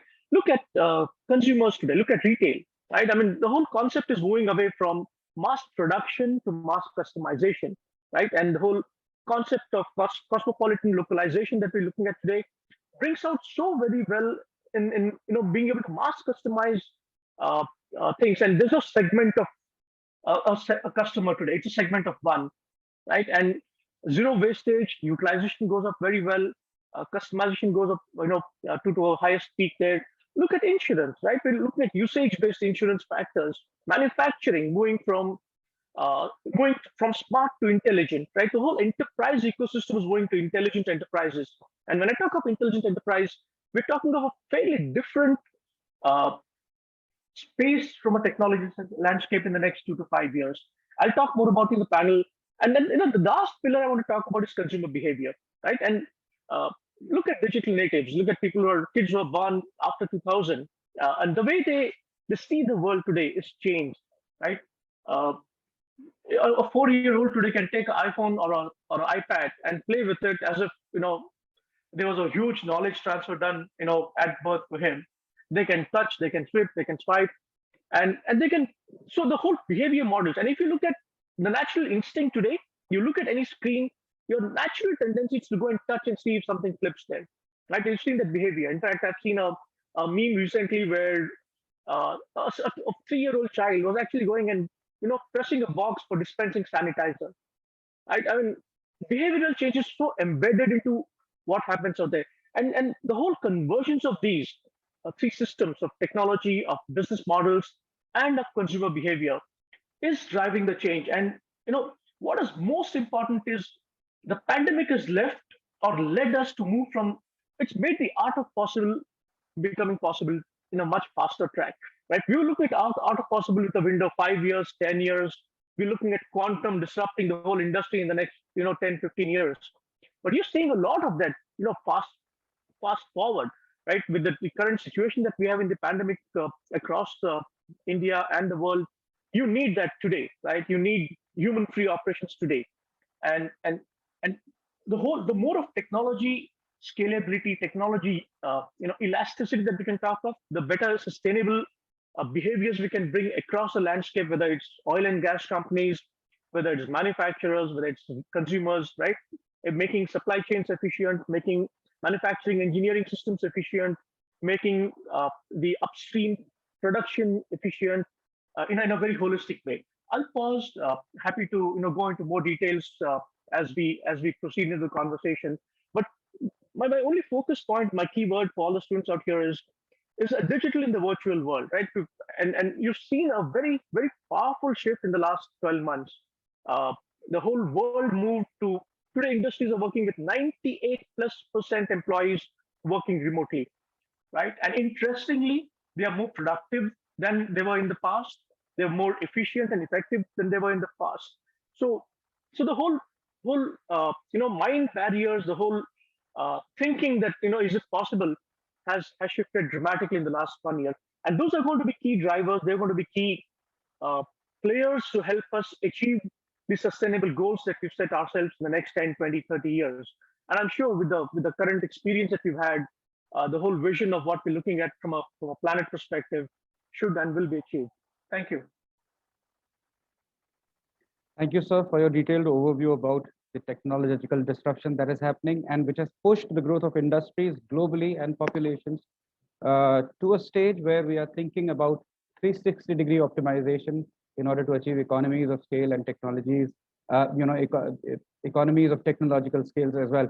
So with this, we come to our last panelist, Mr. G.K. Mishra, who is the Group Vice President at the Sapient Group. We welcome you, sir, and would love to hear your thoughts adding up to the discussions that have happened so far. Yep, thanks, Marut. First of all, thanks, Amity, for having me here. I'm honored. I have a bad throat, so please bear with me. I think what Praveen said about what's happening in the technology and all around, but digital disruption is not a new word for any one of us, especially all of us, whether we are in education, industry, or any industry for that matter. Digital transformation is here. But what has been for a couple of years is digital transformation is there for the organization to thrive, to get best, to get better, to get to something where they are, to something eliminating something better and all that. What has this pandemic has done is it's accelerated the move to more that this is for survival. This is not to thrive. You need to transform to survive. You don't need to transform to have that something you feel eureka or something or different, or now I am doing artificial intelligence, I'm doing something great, because that's what I saw many organizations thought, oh, digital transformation I'll do, and it is coming. Some people, if I had a CDO, his job is to think, how do I transform? So there is a lot I see those kind of thinking, but what COVID has done to all of us, that in every industry, everyone sitting here, we are thinking, how do we move from physical to digital? Like all of us sitting at home and joining this call. So that has happened. Now, who are all involved in the whole sustainability chain, if I look at it? Because we are talking about here economic, we are talking about environment, we are talking about social, all of the sustainability here. And we are talking about many technologies, as Praveen said, like social computing, mobility, analytics, big data, cloud, all of that we're talking about. And all of that is at different pace. Every organization is adopting a different pace. And we see all of that happen. But while all that happening, who are all responsible for making it happen? If I look at the parties involved in this, are the corporate or the business, like the business who is doing the business, right? And the consultants who are giving them consultancy that what's future? How do you look at that? What you should do different? How should you think things look different? And of course, the top C-level people thinking what's next vision, how do they approach about it, how the business model need to change, how the products itself need to change. So that's one part of it. The other part of it is the organization like us, and Praveen, our organization is there to enable them. So once they have a vision, we come in and say, okay, this is what you want, let's work together, how do we do it? But there is one part which is very important, is every one of you, all the students who are hearing us, you are very important because you are the future leaders. You demand from us what you consume. You are the consumers. Everybody out here are the consumers. How many times we demand that, hey, is your organization, what's your sustainability report? Show me what are you doing? How are you doing that? I'm deliberately not going too much in technology. I'm trying to see how business are thinking about it. So one thing I see is very important is how our students learn that. And one other thing I must tell you all our students, please learn how to learn. Very important, learn how to learn. Every time you come to corporate, someone said, engineering is, technologies are changing an exponential rate. What you learned in your studies, what you do today, it will change tomorrow, right? So what do? You go back to school? No, you learn how to learn yourself, how to adapt the business problem. It is not technology which is important. It is not that. Let's be one thing, one myth I'll say, we as technologists, others say, well, technology is enabling it, but don't forget, it's in the support function. It's the business which is the core. That's what we consume, what we see as consumers. So you as students need to see that what is the business problem you're trying to solve and which technology is best suited to solve. So I'll give you a couple of examples. Like one example, I'll say, we're talking about a car company, right? Every time you go to a car, buy a car, you try a car, and imagine in New York City or imagine in London City, you go and try a car, there are 20 or 50 models. Now the dealer has to keep all the models, most of the colors which are most selling for you to try that, right? Because he doesn't know whether you will come back again or not. So that's a problem statement we got. How do we manage? The real estate cost is huge. How do you do that? How do you keep which stock? Some people say, oh, I want that red and that particular feature and that thing to there. Is it not there? Okay, I'll come back, And then you feel, oh God, I missed that customer. So what do? That's kind of a problem statement comes to you, right? So what we do in these kind of things, I'll give you a simple, I'm not solutioning here, but I'm telling you how new generation leaders, how ideas can be thought through that, well, when you walk in, how about giving you a tool through a kiosk or an iPad or something where you can play around and see what kind of dashboard you need, what kind of music system you need, what kind of interior you need, or you keep customizing it. So somebody is observing, and that is artificial intelligence, to see what is the intent of buying. Are you really a prospect or are you not? The moment it says you are, it will deploy a person to come and physically talk to you, and they will bring the car from a warehouse which is sitting somewhere outside of London, less cost, and it will come and you can drive. Those are the kind of examples. Cloud computing, we talked a lot about. It's spoken a lot. Who drives it in an organization? Typically the IT lead or the CIO, right? And what business case he says on that? Okay, I'll move from some CapEx to OpEx. I'll maintain, my cost will reduce. And every peak, when I have Christmas, I throw many tens at it. Last minute surprise, lot of cost. I serve a lot of servers at my back office in case I need it because I don't load. So a lot of these things have gone there. But what about the sustainability? Has that ever been reported? Have we demanded for it? Now that's incidental. That's happening incidentally. So what I want that you as students, when you consume, you ask for it. And more we go, the organization strategies, the organization we are working with, whether it's a hospital, whether it's a retail industry, whether it is a manufacturing industry, whether it is a logistics supply chain, we should look at that, how it is helping in the sustainability. Another example, and we are just working with a supply chain company where they are distributing, actually speaking, in North America, all the vaccines. And we're working with them in healthcare as well as the freight forwarding. Now, freight goes with air, water, road, all three mechanisms. And it goes through different combination. It goes through a lot of custom rules. It goes through a lot of paperwork. Now, it was like 20 systems. It was like hundreds of different manual processes, no common visibility to the customer. So another thing, what I said in the beginning, how do you consume? How can you make it seamless for our consumers, which is you and me, to consume it seamlessly, right? So if I am sending something from here to there, whether I'm a B2B or a B2C customer, how do I get what's going on with it? Is it stuck in the border of Indonesia, or is it somewhere in Singapore and I need more paperwork to give? All electronic. I can see everything from brokerage to where it is, which mode it is traveling, when it's going to reach. Now, many of these programs are looked at more bottom line or top line, but let's look at what it is doing in operational efficiency, what it is doing in cost saving, what it is doing in carbon emission. Now, those part of it, we all need to do it together at a strategy level, at a vision level of the organization, which is happening now, but it needs to happen more.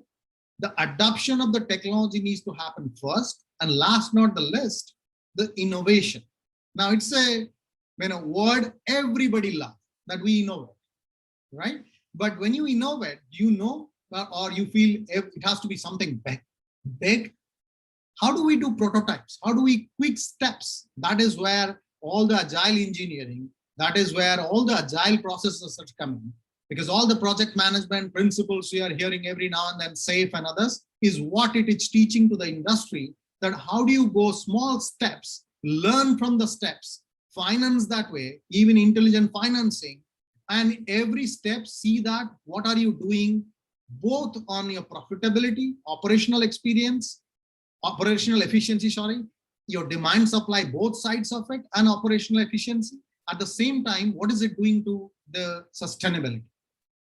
I mean, I can give more and more examples of right from banking to grocery to all what we are doing for the client, but that's the most important thing I feel at this point of time, is how do we adapt, how our younger generation learn how to learn, and how do they be more conscious and demand from the brands to be more sustainable organizations. Thank you so much, sir, and to all the panelists for the wonderful opening remarks. I really wish that we had more time to be able to interact with everybody. There are thousands of questions that have been coming in. We've circulated the details of this exciting panel to all our students across the world, and many campuses and many people have been asking questions. But we look forward to continuously asking them. We'll restrict the questions to about 3. But before that, I understand Dr. Carmen has an important meeting. So if I could request our Group Vice Chancellor to kindly felicitate Dr. Carmen, and then I will pose the first question to the panel. Dr. Carmen, thank you so much for joining us, and we look forward to having more detailed interactions with you in our continuing such networks and deliberations, and of course to meet you in person during the next conference whenever it is hosted physically.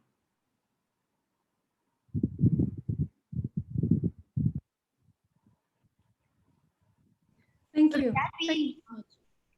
Thank you. Thank you, Dr. Carmen. Stay safe, and best wishes to everybody. Thank you so much. Thank you. And thank you, everyone. And I apologize. I have to leave. Actually, I had the wrong date. I thought it will be tomorrow. So I made an appointment today. So I'm sorry, but I promise if we go physical again next year, I'll be with you. Thank you so much. Thank you. So we will try to summarize all the questions that we have been receiving to all the panel members. The first question I would like to pick up from where, sir, you said that you should learn how to learn, and that is really, I think, one of the excellent advices to everybody today. And we personally believe that interdisciplinary concepts have also become very important. And anonymity, that's why the theme of the conference is not only engineering, so hardware, software, cloud, technologies, etc., is very good. But there are so many other aspects that are such important to be learned by students today. So I would like Ms. Harjeet to, if you can take the question, because as you mentioned, you are more of a management person, but you're leading a team of such excellent people. We are addressing most of the students who are pursuing one dedicated streams, but more skills and more interdisciplinary approaches have become continuous, and even an artist needs to contribute to technology as much as a biotechnologist or a humanities person. So your views on that, Ms. Joshi, and then I will leave it. Thank you, Professor Bhavna. So I'll take my own personal example, I think, because that's the best way to explain the thing. I am basically a finance professional, a commerce graduate and a postgraduate.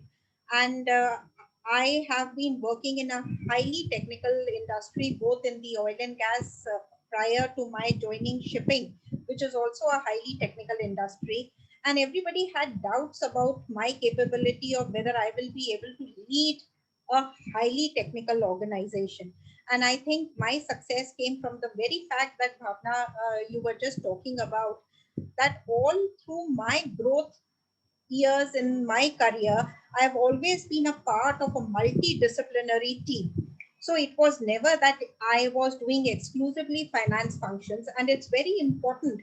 And I have always been propagating to all my finance subordinates that you will be able to do justice to your finance professional only if you understand operations, if you understand the technicality of the proposal or the matter which is coming to you, then you will be able to give justice. If you sit in your own world and look at a proposal, you would always be giving a very conservative approach to it, not the realistic approach. And I think I grew up all my life in a multidisciplinary team where we were always a group of everybody integrated into one. So you, over your years of growth, learn something of everything, which actually helps you to be a more balanced individual. I consider, Professor Bhavna, whether I've been able to answer that question appropriately. No, definitely, ma'am. Absolutely. Professor Smith, would you like to add on? Because I think your exceptional experience in this area, and specifically after listening to all the panelists. You know, I just want to I thought what the contribution we've just had is actually spot on, because one of the things, and as educationalists, we have to think very carefully about this in the sense of, particularly, I was very interested to hear about your interdisciplinary approach to education, because having single honours type education, which is still pretty traditional in the UK, that can in some way prevent this breadth that we've heard from some of the other panelists about this learning to learn, because it's about understanding all different perspectives, and universities should be there as fora for that to occur. Now, obviously, there's a whole range of extracurricular activities that many universities run to help that. But I think one of the key things, whether you become a specialist, you know, you need to make sure your foundations are strong, whether you be a finance expert or an IT expert, but understanding the context in which you're operating means that you'll be much more effective to the organization that you're a part of. So I very much endorse the breadth argument as part of the way that universities should consider how they're providing education. And that goes to sustainability. You know, even if you're not doing a degree in sustainability or social equity or anything, making sure that you come into contact with those concepts and understand them, I think is absolutely crucial. Thank you, Professor. I'll quickly take up the next question. And the next question is been asked by many students that disruptive technologies, they do have their own cost. And do you really think disruptive technologies are able to sustain in future? Because we have seen many disruptive innovation which has come through in the form of Uber, has come in the form of Amazon and many other services, but to sustain and make them profitable is difficult. So may I request Professor Nigel Wright to comment on it, because as you mentioned that you're one of the cities which have been able to reduce the carbon footprint through technological innovations. So sir, we'd like to listen to you whether disruptive technologies can be sustained.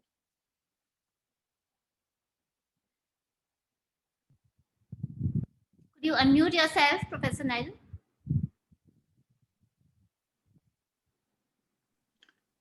I think they can, and a lot of them can make a very positive contribution. But of course, with many of these developments, you don't know at the initial stages absolutely whether it will be positive or negative. So in the two that you mentioned, Amazon clearly in financial terms is extremely successful. Uber may be successful in terms of the reach that it's generated internationally, but I think so far has not actually made a profit. And some of the challenges they're having around legal questions in the UK and elsewhere present further challenges for them in that way. So I think it's like many responses to climate change and sustainability. And in my own area, there's a lot of discussion as to whether we find solutions or responses. But that makes the point that we're not going to solve the problem and suddenly one day go, right, with climate change problems fixed, we've done it. Some engineers do seem to believe that, and that comes back to the interdisciplinary question that it's good for engineers to understand society and human behavior. So we will come up with responses that at the moment are the ones that are most appropriate based on scientific and societal analysis, but we have to keep those under continual review, and we may change them in a future date. And in my own area, which is flood risk management, there's a lot of, we have a focus on what we call no regret responses. So that's a response that you can change fairly easily in 10 years' time if it's not quite doing what you expect, or if the climate changes in a particular direction. So you don't commit yourself to a hard solution that in 10 years, if it doesn't work, you've just got to get rid of it and replace it. You look for something that you can adapt. So you almost build in that adaptability into the model. And that's a big something we really need to build into cost benefit analysis that we do around infrastructure, almost costing in that future adaptability. It's a little bit like an insurance policy. You pay a premium now for being able to change your direction to a certain extent later. Well, rightly said. I think the adaptability is the way to go. And I would quote that, you know, sustainable change would need sustainable efforts towards these disruptive technologies. Mr. Praveen, your views on this question? Yeah, I think, I'll put it like this. If you look at emerging tech itself, a lot of emerging tech today, look at compute, look at storage, look at network. The costs have dropped so drastically over the last 10, 15 years. At under a cent, you can probably buy everything. You don't need to own anything. You can go into the cloud, build a big business. Even complex infrastructural setup from an emerging tech standpoint, can be hosted in the cloud and consumed in the cloud, right?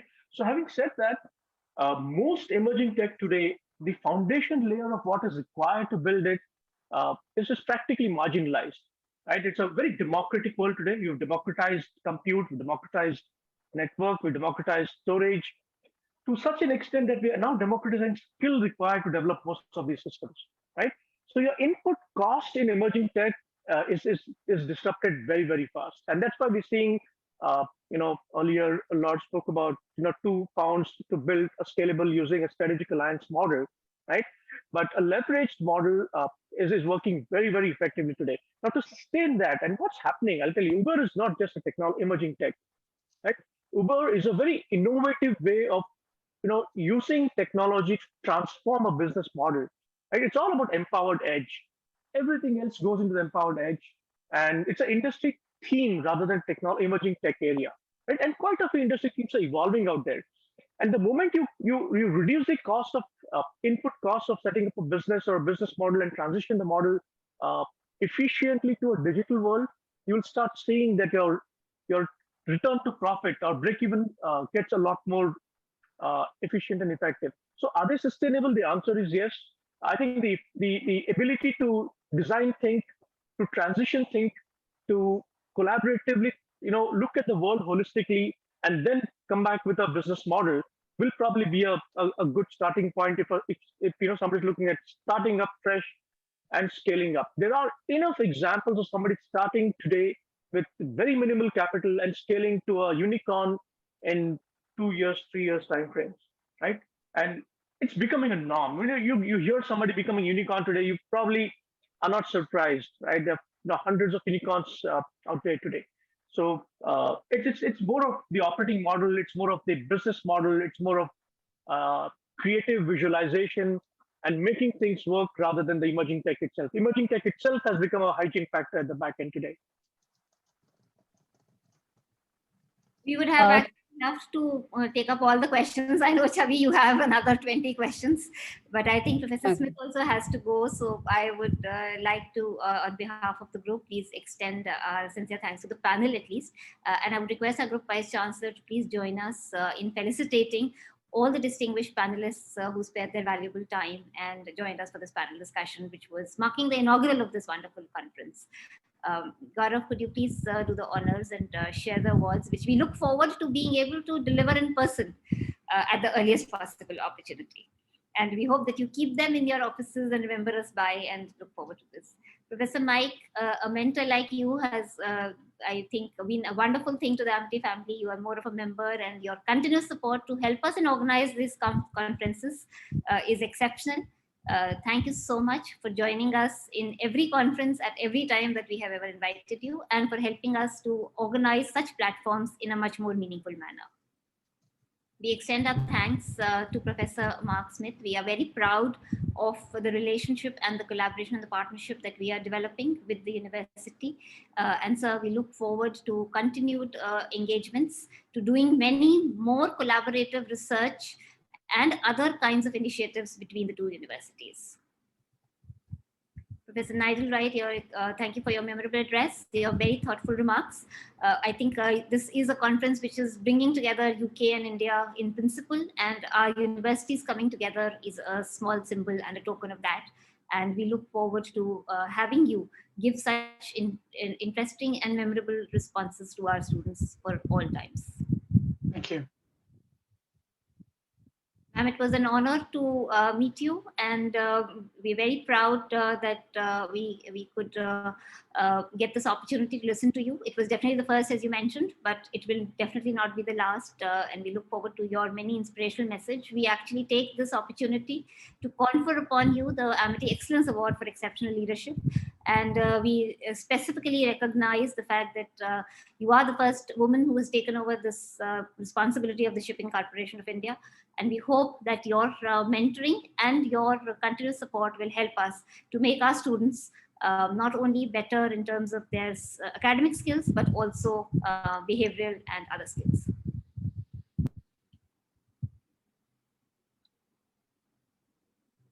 Thank you, Mr. Praveen. We hope that we could have actually listened to all the exciting things being done by you and your organization.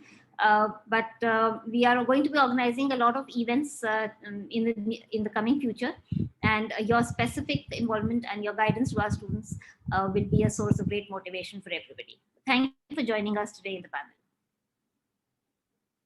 We also extend sincere gratitude to Mr. G.K. Mishra, sir. Definitely, we hope to continue to learn and learn more, and as well as to learn. Thank you for joining. And I would also request now our principal, Amity University in London, Dr. Lumi, to join us in felicitating these speakers and give her special remarks on the occasion.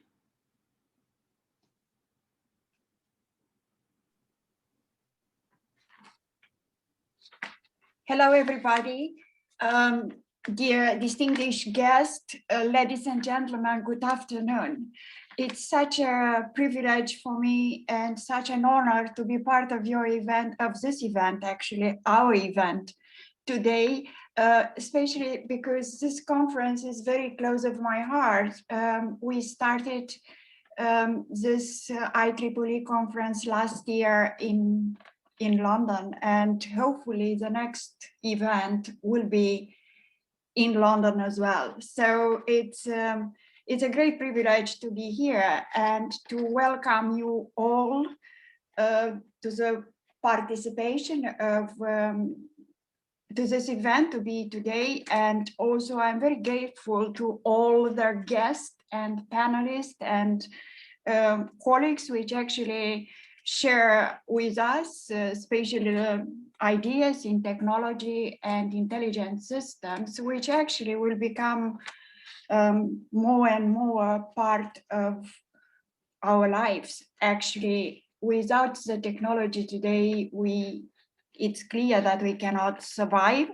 And this period of pandemic proved to all of us that in the future, our lives will change forever more and more with the incorporation of their intelligent systems.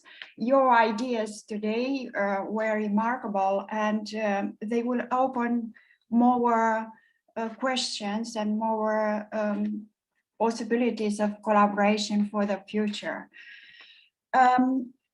I would like to express my gratitude and actually special thanks to all the participants today, but especially to Lord Rami for honoring us and helping us always with his presence and very inspiring speech, but also for his incredible contribution to the development of international relationships and outstanding work related to underprivileged youth children. And I think his contribution to generally work collaboration is really outstanding, and his help to Amity, it's commendable. So thank you very much for being able to help us as always. Of course, this thanks extend to everybody, but I think also we need to acknowledge that all the credit for what Amity it is today is going to the founder of Amity University, Dr. Ashok Chauhan, and his vision, his leadership, his support and contribution to research, and the belief in Amity students and staff make us what we are at the moment, and actually establish our place on Amity research place in a world. So we special thanks for all this incredible work and support. And of course, special thanks as well to Dr. Atul Chauhan, who actually it's a driver, the main driver for dynamic change. And his work and support to all of us to be able to approach any innovative idea, it's commendable. So thank you very much for that. So definitely the ideas presented today are absolutely a start of the discussion for tomorrow's sessions. And I think in the next days, the exchange of knowledge and ideas and the possibilities of network will enhance our research agenda for the future and the next year for sure. So I'm very confident that following this few days events will make Amity a little bit stronger, and the volume of papers accepted, the quality of the paper accepted, and the number of participants will make this event a success. I want to close my addressing of thanking to all the team to organize this fabulous event, despite COVID status in India. And all my sympathy goes also to all the people affected. I want to address special thanks to Professor Garinda Singh for incredible hard work in leading the team always to a success. So, and for including us in working together in this amazing conference that he always organized. Thank you so much. I wish everybody an enjoyable time and good luck with the presentation for the future. Thank you. Thank you. Thank you. Thank you, Dr. Namindra Vasu. May I now request Dr. Naina Chaudhary, Chair, ICI-EM, for a brief introduction of sessions and authors over the next course of 2 days. Over to you, Dr. Chaudhary.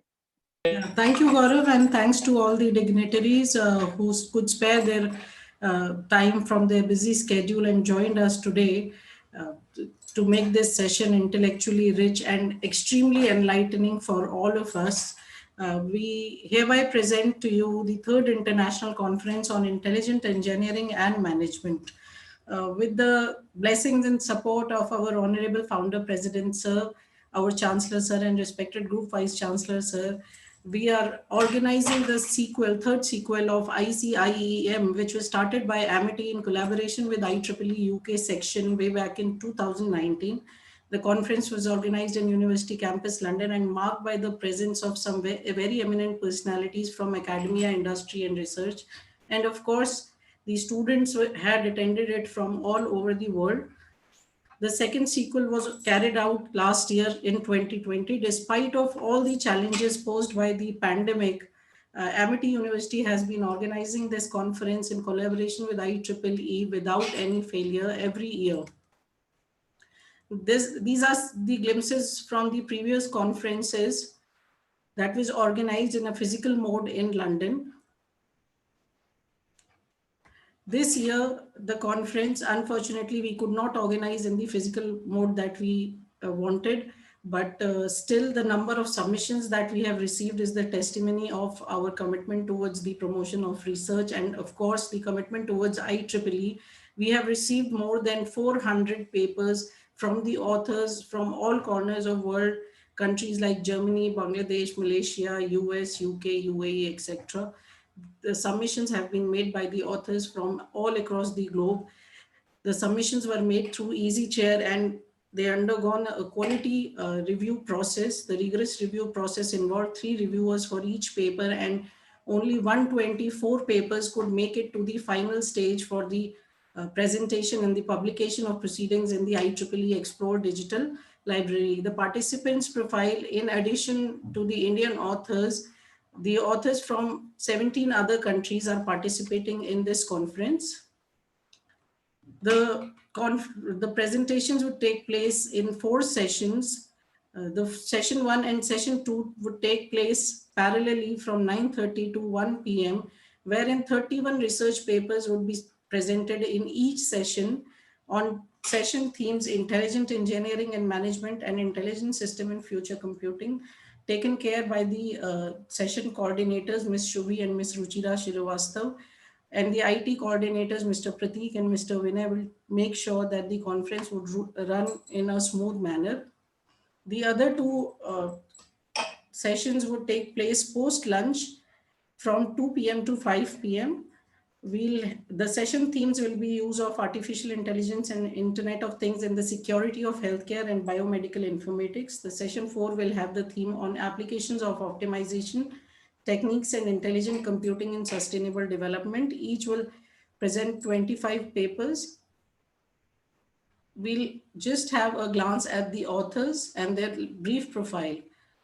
So we have authors from Germany, Hungary, and the universities in India, the reputed universities in India. The authors are from Nigeria, Hungary, and many more countries. This is the brief profile of authors. They are researchers and the professors from all across, from the universities all across the globe. This is all from my side. Thank you, Gaurav. And we hope that you have an enriching experience for the coming 2 days. Thank you so much. Thank you, Dr. Chaudhary. And I think our students have got a very, very strong message today that disruptive innovation and transforming technologies and sustaining them is the order of the day. Because when digital transformation is done right, it's like a caterpillar turning into a butterfly. But when done wrong, all you have is a really, really fast caterpillar. So with this, may I now request my co-host, Marut, for closing today's day, please. Thank you very much, Gaurav.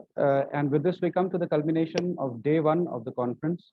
Respected Group Vice Chancellor, our most valued invited guests, our esteemed panelists, ladies and gentlemen, esteemed faculty, and most of all, our dear students from our universities across India and worldwide.